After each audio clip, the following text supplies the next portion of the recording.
We have been watching very closely as the U.S. has sent considerable forces to the Middle East, to U.S. Central Command. That includes not only the land forces, nearly 1,000 troops, as well as Patriot battalions and a THAAD battery, those are air defense systems, but of course the naval troops as well. One carrier strike group with the Gerald R. Ford aircraft carrier is already in the Eastern Med. Another carrier strike group passed through the Strait of Gibraltar a couple days ago, and it's on its way in that direction. We've also been watching an amphibious ready group, the USS Batan, which is an amphibious assault ship, and a Marine Rapid Response Force, the 26th Marine Expeditionary Unit, or MEU for short. Over the course of the past several weeks, they've been operating in the waters of the Middle East, but according to two U.S. officials, they're now in the Red Sea on their way to the Eastern Med. First, that it's a tremendous show of U.S. power in the waters off the coast of Israel and Lebanon, a clear message to Iran and Iranian proxies not to get involved, and that message we've seen said explicitly from President Joe Biden on down in the U.S. national security chain, essentially.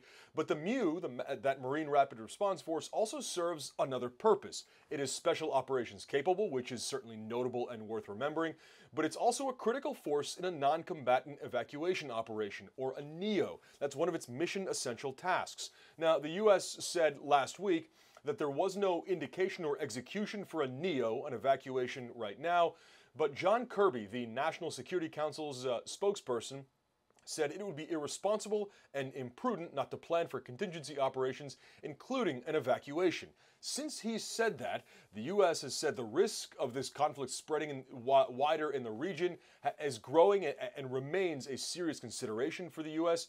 Meanwhile, the U.S. State Department, the embassy in Beirut, has advised Americans to leave now before a crisis has begun there. There has been some contact between Israel and Hezbollah along the Israel-Lebanese border. It has not escalated too much, but any contact, any exchange of fire on that border, which is already volatile as is certainly noteworthy, and that's what the U.S. is watching to see if that escalates. If it does, those are the situations in which things can quickly get out of hand, and where the conflict in Gaza, which the U.S. is trying to keep separate, can quickly and violently spread to the rest of the region. So that perhaps one of the reasons that Marine Rapid Response Force is there, in case the U.S. looks at the situation and looks at the possibility of the necessity for an evacuation if the situation deteriorates. Oren Lieberman, CNN at the Pentagon.